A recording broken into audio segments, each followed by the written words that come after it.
Gold, jewels. These glittering treasures have always captured the human imagination, symbolizing wealth and power. Rubies.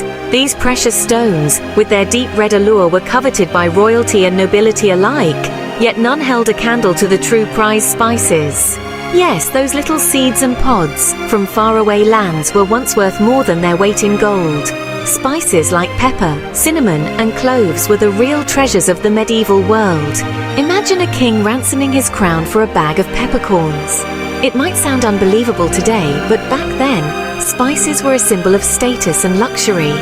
That was the allure of spices in Europe. These weren't just seasonings, they were treasures. Spices were used to preserve food, mask the taste of less than fresh meat, and add flavor to otherwise bland dishes. They held the power to transform bland food into culinary delights. A pinch of cinnamon or a dash of pepper could elevate a simple meal to a feast fit for a king. They held secrets to health and happiness. Many spices were believed to have medicinal properties, curing ailments and promoting well-being. They were the taste of the exotic, the whisper of faraway lands, in a time when travel was rare and dangerous. The spice trade connected distant cultures, bringing the flavors of the East to the tables of the West.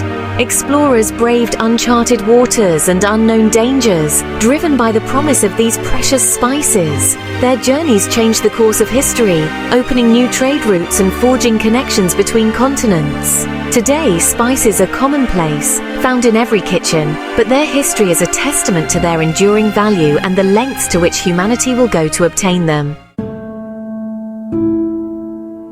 Imagine a world without flavor. No pepper to sting the tongue, no cinnamon to sweeten the air, no cloves to warm the belly. This was Europe for centuries. A land where food was, let's be honest, rather dull. Meat, bread, salt, a dreary trio indeed. The ancient Romans, those masters of indulgence, had brought back spices from the East. But their empire crumbled and the spice routes became treacherous, controlled by powerful middlemen in the Middle East. Europe was starved for flavor, and this hunger sparked a revolution. Let's talk about the stars of this fiery drama. Black pepper, sharp and fiery, was king. It masked the taste of poorly preserved meat and held a mystical allure. Cinnamon, sweet and warming, added a touch of luxury to bread and wine. Cloves, with their intense aroma, were prized for their medicinal properties, as was nutmeg, said to ward off the plague. These spices and many more were not mere ingredients. They were symbols of wealth, power, and the divine. The quest for spices wasn't just about taste buds, it was about breaking free from the confines of the known world. Spices were more than just a culinary delight. They were a symbol of wealth, power, and the promise of new horizons. The known world was small, bound by the Mediterranean. Europe was a patchwork of kingdoms and empires, each vying for dominance, each seeking to expand their influence beyond the familiar waters. The East, with its spices and riches, beckoned like a siren song.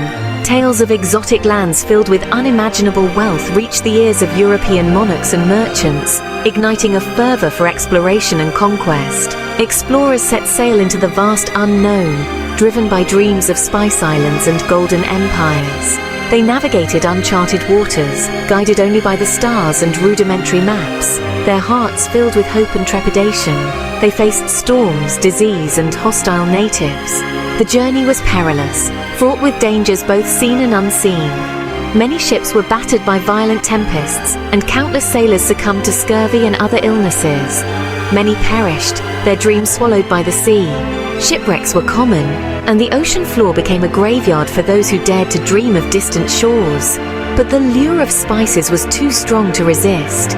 The promise of cloves, nutmeg, and cinnamon drove men to risk everything. These precious commodities were worth their weight in gold, and the potential rewards outweighed the risks. It was a gamble, a desperate throw of the dice, with the fate of nations hanging in the balance. The pursuit of spices reshaped the world, leading to the discovery of new lands, the establishment of trade routes, and the rise and fall of empires. The quest for these exotic flavors was a catalyst for change, forever altering the course of history. First on the scene were the Portuguese, those daring navigators. Prince Henry the Navigator, driven by a thirst for knowledge and gold, spurred his sailors into uncharted waters. Bartolomeu Dias rounded the Cape of Good Hope, and Vasco da Gama reached India. The impossible was achieved. The Portuguese, with their cannons and caravels, carved out a spice empire. They seized control of key trading posts, dictating terms and crushing rivals. Lisbon became the spice capital of Europe, awash in the scents and riches of the East. To Section 6. The Dutch and English enter the fray. The 16th and 17th centuries were a time of intense competition and conflict on the high seas.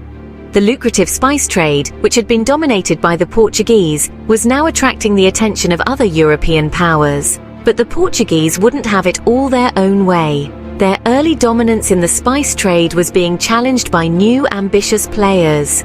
The Dutch, masters of trade and shipbuilding, challenged their dominance. They were not just traders, but also skilled navigators and shipbuilders, which gave them a significant edge.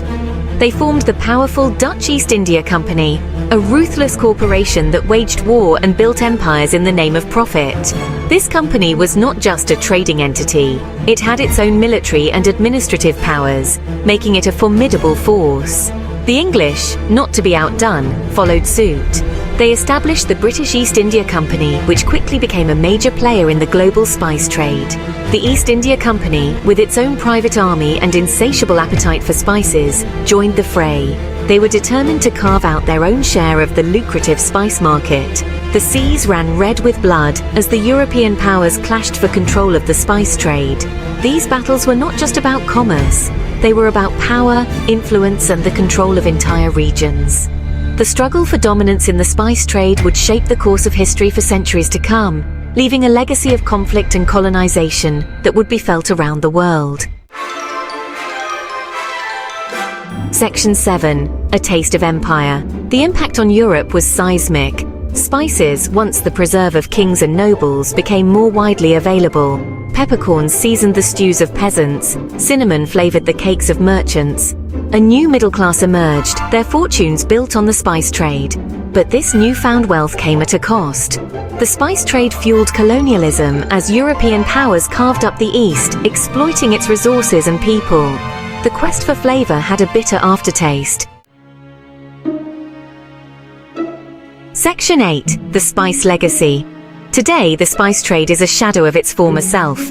Pepper is a common condiment, cinnamon a holiday treat, but the legacy of those fiery quests lives on. Global trade routes, colonial empires, even our modern palates, all bear the mark of the spice trade.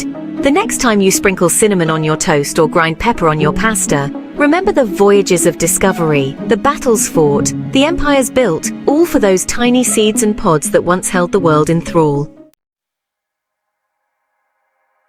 Section 9. Conclusion. The world on your plate. The spice trade wasn't just about commerce, it was about connection. It brought the world closer, for better or worse. It reminds us that even the smallest things can have a profound impact on the course of history. So savor the flavor of your next meal, for it carries within it the echoes of a tumultuous and transformative past.